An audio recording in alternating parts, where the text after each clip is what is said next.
So today we will start with the very important session now, that is spectral lines. That is spectral line. Yesterday we have learned about the wavelength of the emitted radiation. Wavelength of the emitted radiation. Once again revise करायची गरज आहे का? चला बोला, चला fast. Okay, बोलते fast, बोलते fast. Let's suppose this is the first orbit, second orbit, third orbit, fourth orbit. चलो fast. Tell me that. Electron काय करतो बेटा? Suppose electron it gains the energy. Electron energy gain के लिए what will happen with that particular electron? Suppose this is the first orbit. यहाँ से electron, okay, यहाँ से electron ने energy ले ली, electron ने energy घेतली, okay, excite झाला आणि दुसऱ्या ऑर्बिटला आला, बरोबर आहे. इथे आला सेकंड ऑर्बिटला, ओके. इथे तो अनस्टेबल राहणार, अनस्टेबल राहिल्यामुळे तो काय करणार, परत डी एक्साइट होणार. काय होणार? डी एक्साइट होणार. डी एक्साइट झाल्यानंतर तो काय करणार, परत आपल्या ओरिजिनल स्टेबल ऑर्बिटला येणार आणि जेव्हा हा स्टेबल ऑर्बिटला येणार तेव्हा तो एनर्जी काय करणार, रिलीज करणार, बरोबर आहे. एनर्जी रिलीज करणार in the form of radiation, in the form of radiation. So what is the that particular wavelength of that particular energy of photon. म्हणजे सपोज इथे त्यांनी जर लाईट एमिट केलेलं आहे, आपण म्हणूया हे काय लाईट आहे, म्हणजे काय पार्टिकल आहे, फोटॉन्स आहेत, बरोबर. सो लाईट्स आहे, फोटॉन्स आहेत, पार्टिकल्स आहेत. पार्टिकल म्हणजे light is consist of the particles, त्याला आपण काय म्हणतो, फोटॉन, बरोबर. पार्टिकल म्हणतो ना आपण त्याला, फोटॉन. सो या फोटॉनची जी वेवलेंथ आहे ती वेवलेंथ कशी फाइंड आउट केली आपण लास्ट लेक्चर मध्ये, 1/λ is equal to, just revise the formula. या वेवलेंथ, हा जो एमिटेड रेडिएशन आहे याची वेवलेंथ तुम्ही काल फाइंड आउट केलेली आहे. Just revise that formula. Suppose electron get the excited energy lose करणार from upper most orbit to a lower most orbit, then it release the energy in the form of heat or radiation. Then it release the energy in the form of heat or radiation, and by using this particular formula of 1/λ you can calculate the wavelength of that particular emitted radiation or emitted or release that release energy. त्याची तुम्ही wavelength find out करू शकत आहात. So what is the formula? Yes, formula माहिती आहे सगळ्यांना. 1/λ is equal to, yes, R Rydberg constant म्हटला होता, ठीक आहे, Z square that is atomic number, then in bracket, yes, 1 upon n1 square minus 1 upon n2 square. हा formula आपण काल डिराइव्ह केलेला आहे, नसेल तर युट्यूबला अवेलेबल करून दिलेला आहे. ओके, ॲटॉमिक स्पेक्ट्रा टॉपिक आहे, atomic spectra part 2, part 1, part 2 आणि हा आजचा पार्ट 3 आहे. सगळा पार्ट ॲटॉमिक स्पेक्ट्राचा आपला चालू आहे from last 3 lectures. Okay, so this is the part 3 of atomic spectra. It is also available on YouTube, but first of all it is very essential to attend this lecture, then only you can understand it from the YouTube, but just use it for your revision. Okay, for memory I have just एवढं पण आपण आपलं notepad यायचं असल्यामुळे एवढं पण authentic, एवढं पण सिस्टमॅटिक नाही, पण तरी असू द्या, ठीक आहे, पण समजेल असं आहे. So 1/λ is equal to R Z square in bracket 1 upon n1 square minus 1 upon n2 square. clear? R is what? Rydberg constant. हा सगळं झालेला आहे कालचं. 1/r आपण एक व्हॅल्यू सांगितली होती तुम्हाला नीट साठी, लक्षात ठेवा. म्हटलं की 1/r आपण किती घ्यायचा, 911 घेऊ शकतो, अँगस्ट्रॉम, ठीक आहे. ओके, 911 किंवा 912 पण तुम्ही घेऊ शकता, ठीक आहे. 911 912 तुम्ही घेऊ शकता किंवा 912 पण 912 वगैरे घेतलं जातं, ठीक आहे. 911 पण घेतलं जातं, 912 पण घेतली जातं, 910 पण घेतली जातं. But it depend on the situation. कॅल्क्युलेशनला आपल्याला जे इझी पडेल ते आपण घेणार, ठीक आहे. हे फार नीट अँड JEE पर्पज साठी मी तुम्हाला सांगितलेलं आहे, ठीक आहे. आणि आता बघा, इंटरेस्टिंग क्वेश्चन आहे आजचे, फक्त फोकस करा.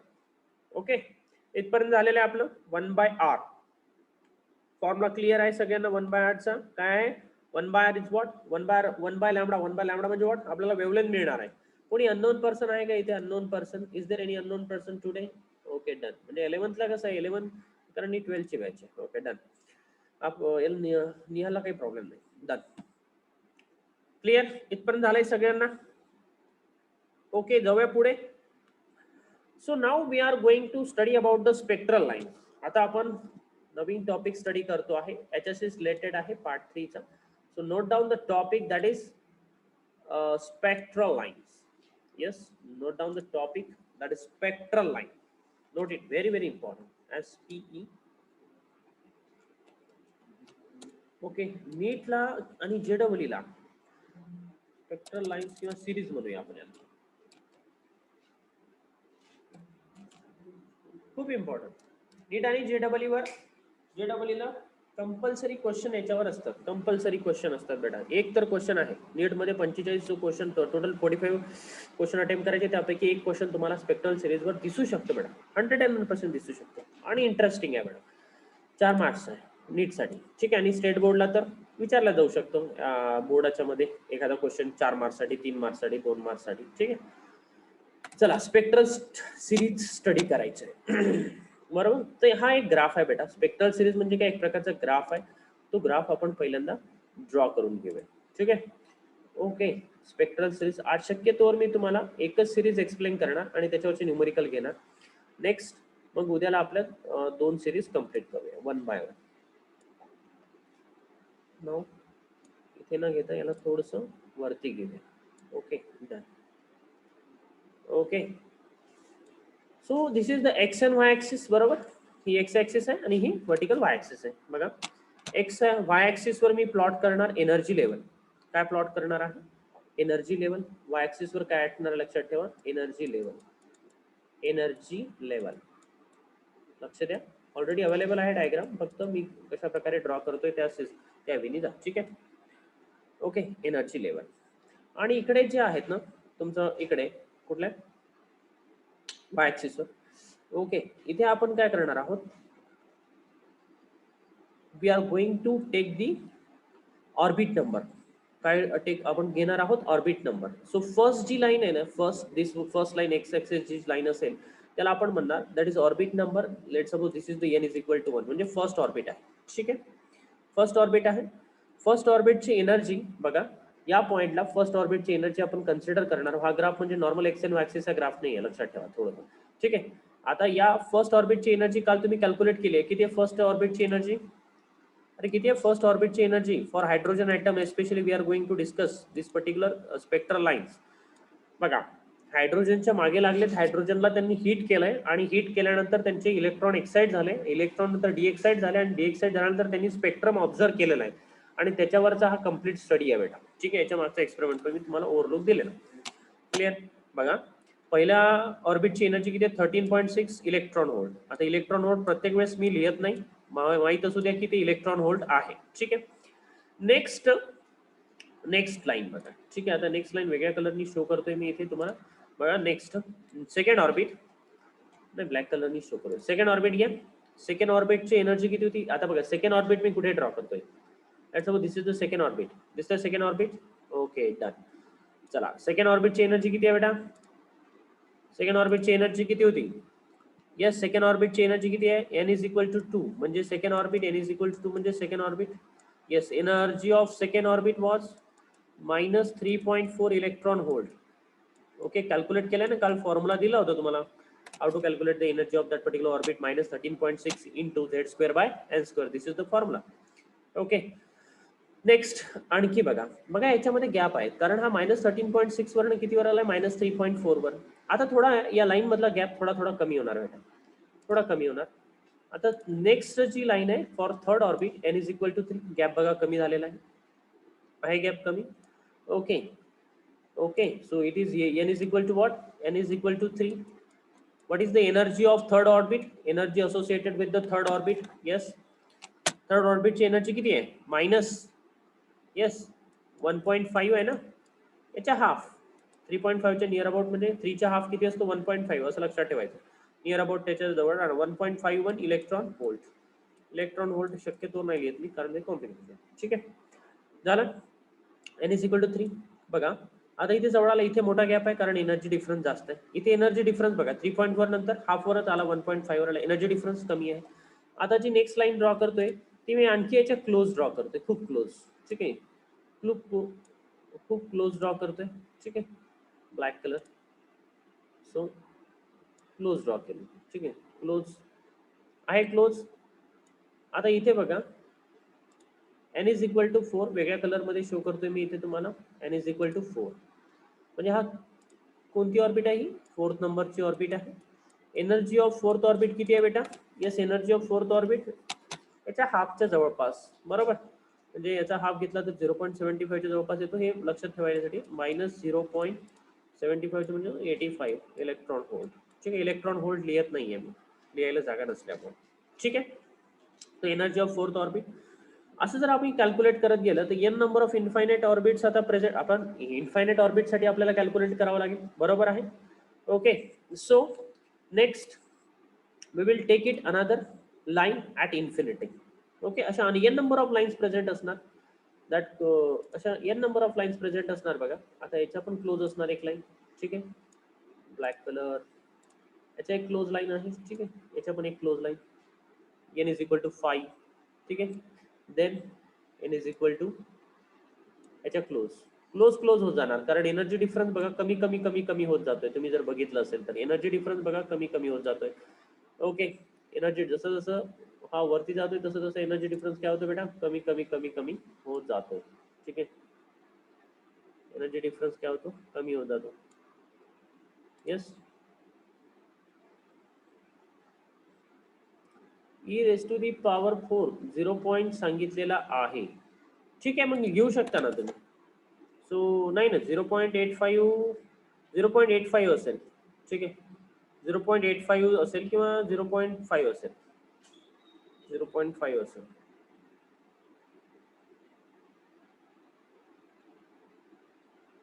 0.85 आहे बेटा E4 एनर्जी ऑफ फोटॉन जो आहे ना. ठीक आहे. 0.85 आहे. सो करेक्ट करून घ्या. तो व्हॅल्यू लागेल तर करेक्ट करून घ्या. 0.85 नॉट अ 0.5. ठीक आहे. So done. नाउ नेक्स्ट बघा असे इन्फायनाइट लाईन्स ड्रॉ होणार. ओके. हे n is equal to 4 आहे. नंतर n is equal to 5, n is equal to 6, n is equal to 7 like that way. ठीक आहे. n is equal to 6, n is equal to 7 like that way. चला इथपर्यंत आपण draw केलेला आहे. एक अशा n number of lines draw केल्यानंतर अशा n number of line draw केल्यानंतर एखादी लाईन आपण अज्युम करूया ॲट इन्फिनिटीला आहे. ती किती आहे इन्फिनिटीला. Let suppose this is line at infinity. So orbit number किती आहे बेटा इन्फिनिटी आहे. ओके. ऑर्बिट नंबर किती आहे infinite. Next now let us suppose we have to calculate the energy of liberated photon. आता आपल्याला काय करायचंय लिबरेट एनर्जी फाइंड आउट करायची लिबरेटेड ऑफ फोटॉन. नाउ बघा काय होतं ऍक्च्युअली फर्स्ट केस मध्ये. Now in this case suppose what is the possibility electron it always is it necessary that always electron will jump from the highermost orbit or any other orbit नाही. बरोबर.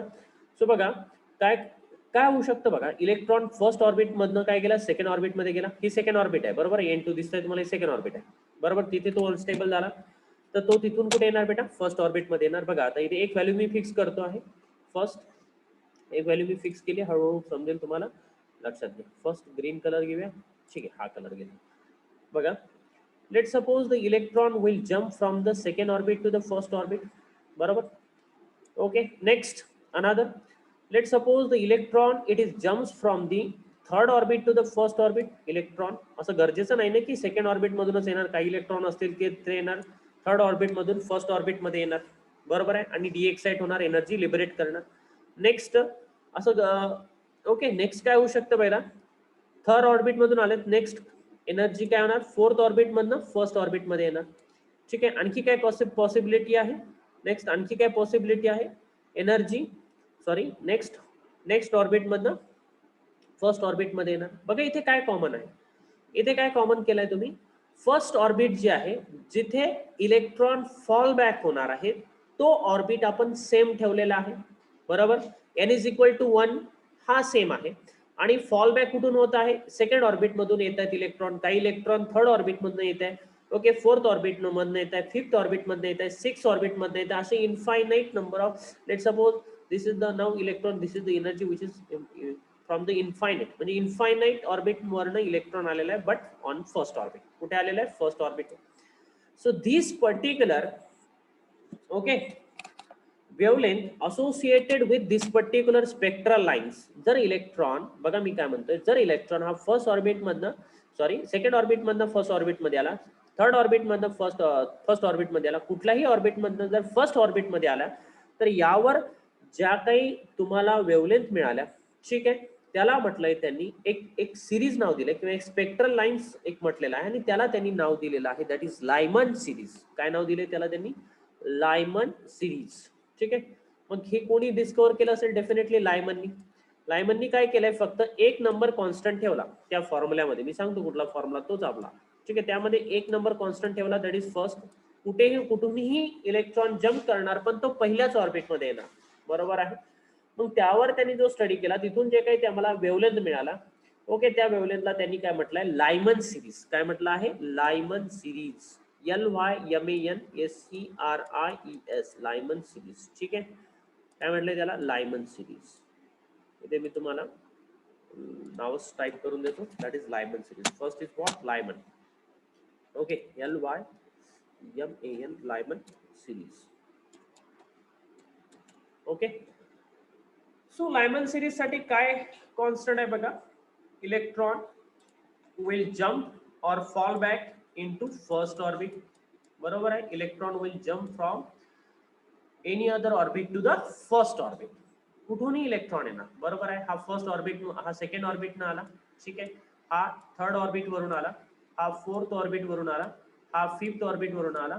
ठीक आहे, हा let suppose 6 7 तिथून पण draw करू शकतो आपण, असं काही नाही, ड्रॉ केलं शकतं. लेट सपोज हा इन्फायनाइट नंबर ऑफ ऑर्बिट पासून आला. ठीक आहे, so from this, okay, when it jumps from the second orbit to the first orbit or third orbit to first orbit, काय करणार, इलेक्ट्रॉन डी एक्साइट होणार, म्हणजे एनर्जी लिबरेट करणार. हे तर माहिती आहे ना सगळ्यांना.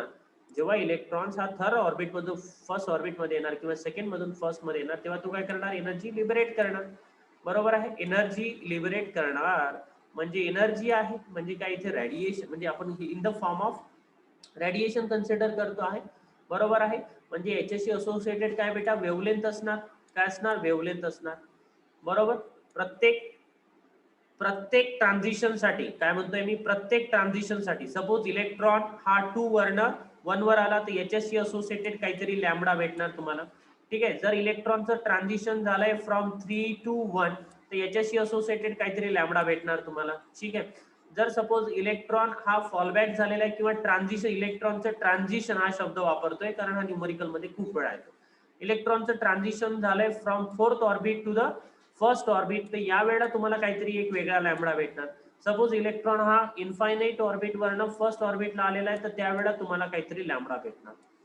तर लायमननी ही सिरीज ऑब्टेन केली. ओके, लायमननी एक सिरीज ऑब्टेन केली, त्याला त्यांनी नाव दिलं लायमन सिरीज. त्या प्रत्येकाच्या त्यांनी काय केलं, वेव्हलेंथ फाइंड आउट केल्या आणि त्याला त्यांनी नाव काय दिलं बेटा, लायमन सिरीज. स्वतःच्या नावाने नाव दिलं बेटा, Lyman series. Clear. So Lyman series जर तुम्हाला क्वेश्चन आला, तर लायमन सिरीज मध्ये एक गोष्ट लक्षात ठेवायची की इलेक्ट्रॉन कुठे पडणार बेटा, कुठूनही येणार, तो सेकंड वरून येणार, थर्ड वरून येणार, फोर्थ वरून येणार, फिफ्थ वरून येणार किंवा इन्फायनाइट ऑर्बिट वर येणार, पण फॉलबॅक कुठे होणार बेटा, कुठे इन्सिडेंट होणार तो, तर फर्स्ट ऑर्बिटला इन्सिडेंट होणार. त्याच्यासाठी काय कॉन्स्टंट असणार, okay, n is equal to 1 constant असणार. मग आपला फॉर्म्युला तोच आहे, फॉर्म्युला काही आपला चेंज नाही झालेला आहे, फॉर्म्युला तोच आहे, that is 1 by lambda is equal to yes R Z square in bracket 1 upon n1 square, 1 upon n1 square minus 1 upon n2 square. हाच फॉर्म्युला आहे आपला. बरोबर, हा फॉर्म्युला.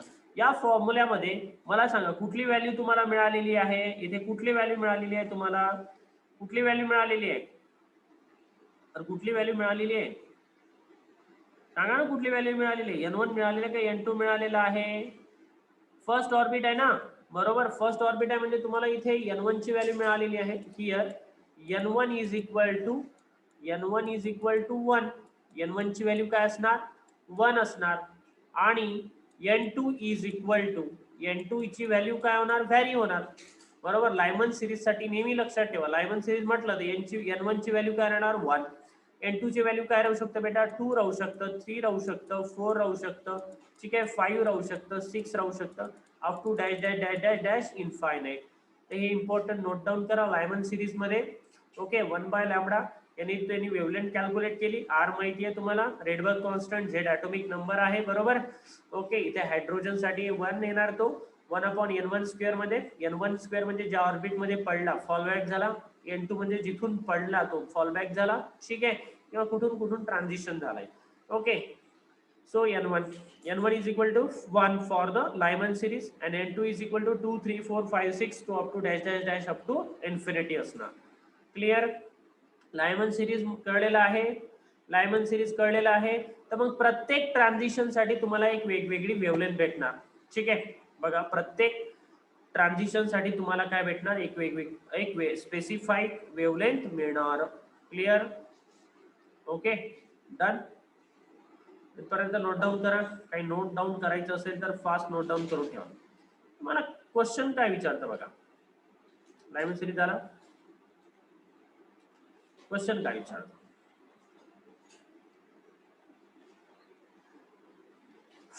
झाला इथपर्यंत नोट डाऊन केले. आज आपण बघा लायमन सिरीज स्टडी करणार आहोत, याच्यावरचे न्यूमेरिकल बघणार आहोत. ओके, लायमन सिरीज कळलं. लायमन सिरीज मध्ये काय असणार, यांमध्ये कॉमेंट सेक्शन मध्ये कोणाचाही कॉमेंट आलेला नाही अजून. हा, लायमन सिरीज मध्ये n is equal to 1, n1 is equal to 1 म्हणजे फर्स्ट ऑर्बिट मध्ये पडणार.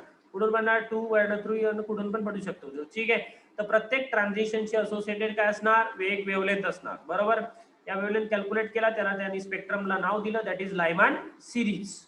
काय दिलं नाव, लायमन सिरीज. चला आपण आता कॅल्क्युलेट करूया वेवलेंथ कॅल्क्युलेट करायची आपल्याला. बरोबर, त्यामध्ये आणखी एक नोट डाऊन करून देतो. यस, कॉमेंट्स, नो, काहीच कॉमेंट्स आलेले नाहीये. हा, यस, शरयू, समृद्धी, हा, निहाल, इज इट हा, ऑडिबल आहे सगळ्यांना, कळलेला इथपर्यंत लायमन सिरीज. यस सर, समृद्धी, शरयू, समृद्धी झालं, शरयू. ओके, जाऊया पुढे. ठीक आहे, चला. लायमन सिरीज मध्ये लक्षात ठेवा, n1 इज इक्वल टू 1 राहणार, तर n2 is equal to 2 3 4 5 6 7 8 up to infinite राहू शकतो. आता बघा, याला वेगवेगळ्या वेनी विचारलं जातं.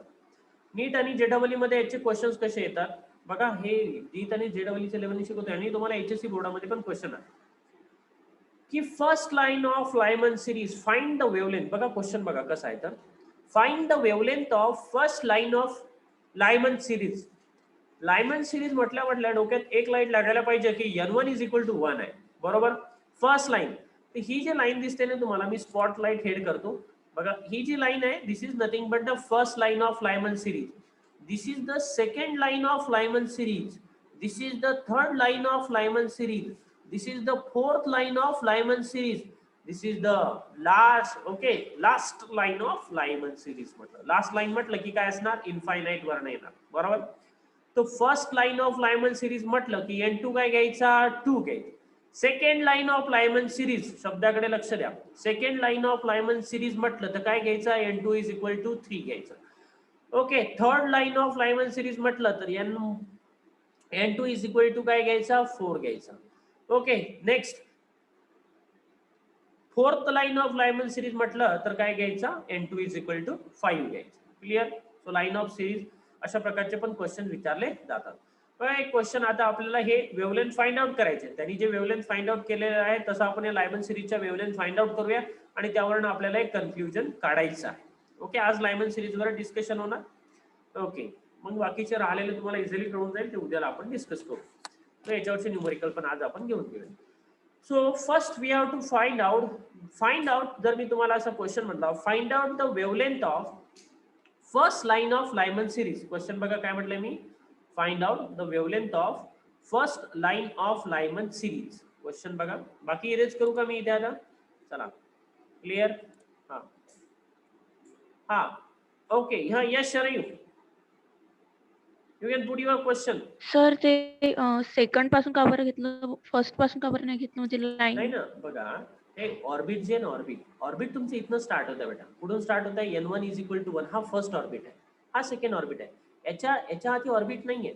n1 इज इक्वल टू काय येणार, इथे इंटीजर मध्ये आहे, n1 इज इक्वल टू इथे ऑर्बिट नसणार. आपण काय केलं, ऑर्बिटला नंबर दिले, first orbit, second orbit, third orbit. बरोबर आहे. इलेक्ट्रॉन फॉलबॅक होणार तर कुठे येणार बेटा, सगळ्यात कमी एनर्जी कुठे आहे, ओके इथेच आहे, फर्स्ट ऑर्बिटला आहे. त्यामुळे कुठलाही इलेक्ट्रॉन काय करणार, सपोज म्हणजे त्याच्या खाली तरी ऑर्बिट नाहीये ना. म्हणजे तुझं काय म्हणणं आहे की इलेक्ट्रॉन हा सेकंड वरनं फर्स्ट वरच का आला, याच्या खाली ऑर्बिट नाहीये. याच्या खाली ही लास्ट ऑर्बिट म्हणजे ही फर्स्ट ऑर्बिट. बरोबर आहे. लास्टला आपण इन्फायनाइट कन्सिडर करू शकतो, पण फर्स्टला तर फर्स्ट ऑर्बिटच कन्सिडर करावा लागेल आपल्याला. याच्या अलीकडे मग काय असणार तर बेटा न्यूक्लियसच आहे. याच्या आधी काय बेटा न्यूक्लियसच आहे. न्यूक्लियसच्या जवळचे ऑर्बिट म्हणजे काय n1 इज इक्वल टू 1 म्हणजे फर्स्ट ऑर्बिट. ओके, त्याच्यानंतर मग किती सेकंड ऑर्बिट, त्याच्यानंतर थर्ड ऑर्बिट, त्याच्यानंतर fourth orbit, like that way. Clear आहे? Okay done.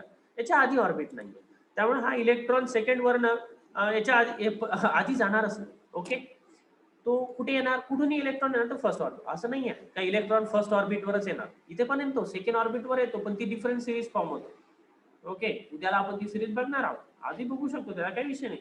एक जनरल तुम्हाला हायलाइट देऊन देतो, थोडंसं रिमाइंडर करून देतो की सपोज, ओके, एक वेगळ्या कलरनी शो करतो.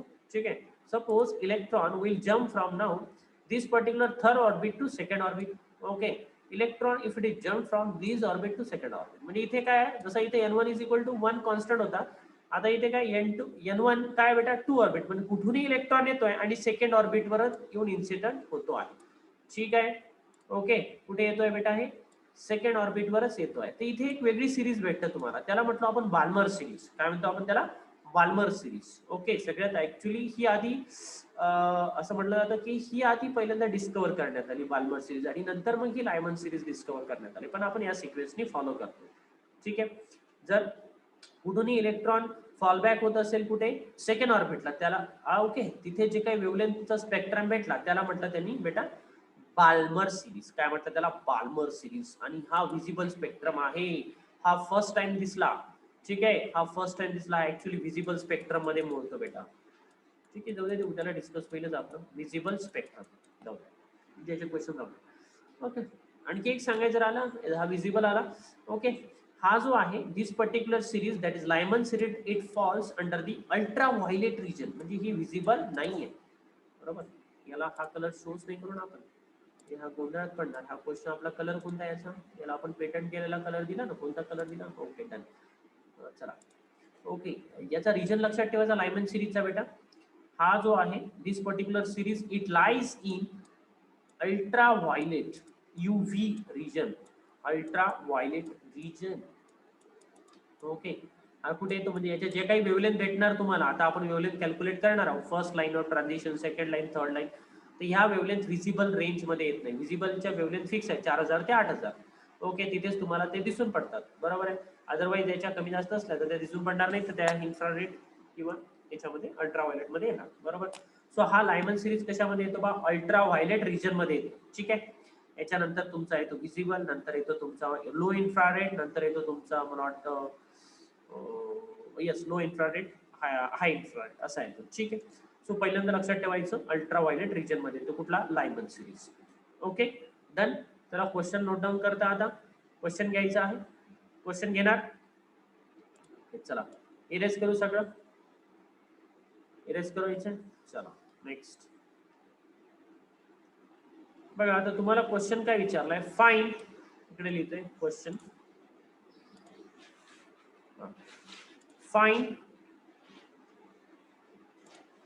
the wavelength of question, find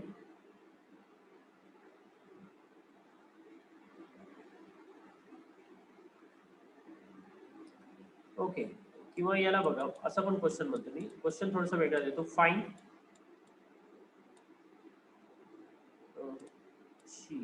question word मध्ये लिहूया, colour red, find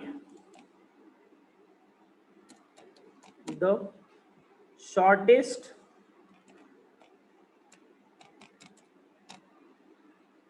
and longest wavelength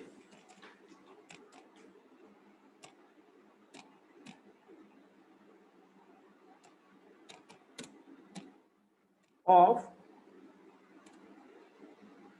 Lyman series. असं नाही लायमन बद्दल येणार, याच्या पुढच्या ज्या सिरीज शिकणार त्याच्याशी पण येऊ शकतो. एक तुम्हाला एक्झाम्पल देईल, Lyman series.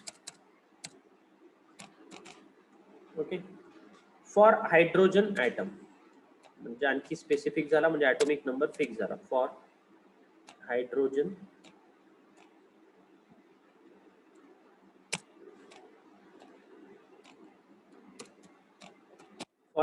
Item, find the shortest and longest wavelength of Lyman series for hydrogen atom. Hydrogen atom साठी आपल्याला कॅल्क्युलेट करायचं आहे शॉर्टेस्ट अँड लॉंगेस्ट वेवलेंथ. बघा आता शॉर्टेस्ट आणि लॉंगेस्ट वेवलेंथ कशाला म्हणणार. ठीक आहे, बघा शॉर्टेस्ट आणि लॉंगेस्ट वेवलेंथ, शॉर्टेस्ट वेवलेंथ आणि लॉंगेस्ट वेवलेंथ कशाला म्हणणार. एक गोष्ट लक्षात ठेवा. हा, what is the formula. 1 by lambda is equal to rz square in bracket 1 upon n1 square minus 1 upon n2 square. ठीक आहे, याच्या व्यतिरिक्त आपल्याकडे आणखी एक फॉर्म्युला आहे. आता इथे शॉर्टेस्ट वेवलेंथ आणि लॉंगेस्ट वेवलेंथ काय आहे हे आपल्याला बघायचं. शॉर्टेस्ट वेवलेंथ कुठे मिळणार आणि लॉंगेस्ट वेवलेंथ कुठे मिळणार. इन शॉर्ट बघा, आता ही जी शॉर्टेस्ट वेवलेंथ आहे, शॉर्टेस्ट, ही शॉर्टेस्ट वेवलेंथ आपल्याला कुठे मिळणार. शॉर्टेस्ट म्हणजे कमीत कमी, बरोबर आहे. लॉंगेस्ट म्हणजे जास्तीत जास्त वेवलेंथ, बरोबर. तर इनडायरेक्टली हा फॉर्म्युला समजण्यासाठी तुम्हाला मी काल जो एक फॉर्म्युला दिलेला आहे त्या फॉर्म्युल्यावर येऊन जातो. कुठला फॉर्म्युला होता कालचा. Yes yes, energy of this particular photon, बरोबर आहे. Suppose we are going to consider the electron fall back from the second orbit to the first orbit. Example देतो, इलेक्ट्रॉन हा सेकंड ऑर्बिट मधून फर्स्ट ऑर्बिट मध्ये आलेला आहे, बरोबर. तर इथं त्यांनी काय केलं, एनर्जी लिबरेट केली, बरोबर. कालचा फॉर्म्युला मी रिवाइज करतोय. So energy of that particular photon किंवा एनर्जी आहे इथे जे काही त्यांनी फोटॉन रिलीज केला, बरोबर आहे. जेव्हा तो सेकंड मधून फर्स्ट मध्ये आला तेव्हा तो ज्यांनी तो काही एनर्जी रिलीज केली in the form of photon, तर त्याचा फॉर्म्युला आपण कसं दिलं होतं. E is equal to, okay, energy difference between this two orbit, बरोबर आहे. Energy of second orbit minus energy of first orbit, असंच ना. हा काल फॉर्म्युला झाला ना आपला, बरोबर आहे. अरे हा काल फॉर्म्युला झाला ना. So this particular when the electron will de-excited from second orbit to the first orbit, it release the photon, okay, but it release the energy, and that energy of photon it is denoted by E is equal to, yes, difference between the, okay. हा इथून इथपर्यंत आलाय म्हणजे काय करणार, एवढी energy release करणार ना तो, बरोबर आहे. कुठली, एवढंच पेट्रोल खर्च करणार तो, बरोबर आहे. जेवढं खाल्लंय तेवढं वापस देणार. So E2 minus E1, energy of second orbit minus energy of first orbit, बरोबर. सो E म्हणजे काय असतं बेटा, energy of photon it is denoted by hc by lambda. बघा एकदम मी तुम्हाला डेप मध्ये सांगतोय, energy hc by lambda. So E2 minus E1, बरोबर. म्हणजे बघा हा काय बेटा, E2 मायनस E1 म्हणजे काय, difference of energy in between the two orbits. आणि H आणि C काय बेटा, कॉन्स्टंट आहे. H आणि C काय बेटा, कॉन्स्टंट आहे. म्हणजे बघा लॅम्बडा आणि एनर्जी यांचं रिलेशन काय बेटा, इन्व्हर्सली रिलेशन आहे. इन्व्हर्सली आहे ना रिलेशन, डेल्टा ई. मी आता इथे जो डिफरन्स आहे, energy difference between the two orbit, त्याला मी लिहितो डेल्टा ई, बरोबर. डिफरन्स इन्व्हर्सली प्रपोर्शनल आहे. इन्व्हर्सली प्रपोर्शनल म्हणजे ही व्हॅल्यू वाढत असेल तर ही व्हॅल्यू काय होणार, कमी होणार, बरोबर आहे. मला सांगा एनर्जी डिफरन्स हा कुठे मॅक्सिमम असणार या केसमध्ये. हे बघा या लायमन सिरीज साठी एनर्जी डिफरन्स कुठे मॅक्सिमम असणार. हा एनर्जी डिफरन्स डेल्टा ई जो आहे हा कुठे मॅक्सिमम येणार, मी तुम्हाला क्वेश्चन विचारलेला आहे. हा एनर्जी डिफरन्स कुठे मॅक्सिमम येणार. बघा ही शेवटची ऑर्बिट आहे आणि ही फर्स्ट ऑर्बिट आहे, यांच्यामधला एनर्जी डिफरन्स काय राहणार, सगळ्यात जास्त राहणार as compare to this particular first two orbit. मला सांगा इथला एनर्जी डिफरन्स जास्त राहणार का इथला एनर्जी डिफरन्स जास्त राहणार. काय याला म्हटलं मी फर्स्ट, याला म्हटलं मी सेकंड. कुठला एनर्जी डिफरन्स जास्त राहणार, सेकंड मधला, बरोबर आहे, बरोबर आहे. म्हणजे लक्षात ठेवा तुम्ही, जेवढं मोठं ट्रान्झिशन, बघा जर इलेक्ट्रॉन हा इथून फर्स्ट ऑर्बिट वर येत असेल तर ट्रान्झिशन कुठं आहे बेटा, या ऑर्बिट पासून या ऑर्बिट पर्यंत तुमचं ट्रान्झिशन आहे. क्लिअर. म्हणजे एनर्जी डिफरन्स जास्त आहे. जेवढा जास्त एनर्जी डिफरन्स तेवढी कमी काय असणार त्याची वेवलेंथ, बरोबर आहे. तेवढी कमी काय असणार त्याची वेवलेंथ, तेवढी कमी त्याची वेवलेंथ. आणि जेवढा कमी ट्रान्झिशन तेवढी जास्त त्याची वेवलेंथ. बघा इथे डेल्टा ई खूप कमी आहे, एनर्जी डिफरन्स खूप कमी आहे, म्हणजे इथे तुम्हाला वेवलेंथ काय भेटणार, मॅक्सिमम. ओके, म्हणजे वेवलेंथ काय भेटणार, लॉंगेस्ट वेवलेंथ. काय भेटणार, लॉंगेस्ट वेवलेंथ. लॉंगेस्ट वेवलेंथ काय भेटणार तुम्हाला, इथे भेटणार. का बरं इथे भेटणार, कारण एनर्जी डिफरन्स काय बेटा कमी आहे. ओके, आणि वेवलेंथ कशाला प्रपोर्शनल आहे, inversely proportional to the delta E, बरोबर. इथे डेल्टा ई बघा सेकंड ऑर्बिट साठी डेल्टा ई एनर्जी डिफरन्स कमी आहे, त्यामुळे काय भेटणार तुम्हाला इथे वेवलेंथ जास्त असणार. बरोबर आहे. हा डेल्टा ई जर वाढत गेला, जसा वरती वरतून इलेक्ट्रॉन फॉल होते म्हणजे डेल्टा ई वाढत आहे, बरोबर आहे, तर वेवलेंथ काय होणार बेटा, डिक्रीज होणार. खालची डिनोमिनेटरची व्हॅल्यू जर वाढली तर हा काय होणार, डिक्रीज डिक्रीज डिक्रीज होत जाणार. बरोबर आहे. इन शॉर्ट सांगायचं असं आहे मला, सांगायचं काय मला लक्षात ठेवा. ओके, इथे मी एक इम्पॉर्टंट नोट डाऊन करून देतोय यावरनं, एक इम्पॉर्टंट नोट्स नोट डाऊन करून ठेवा.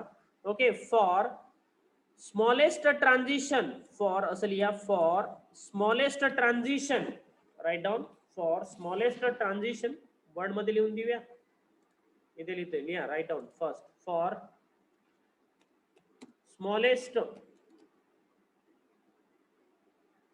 Smallest transition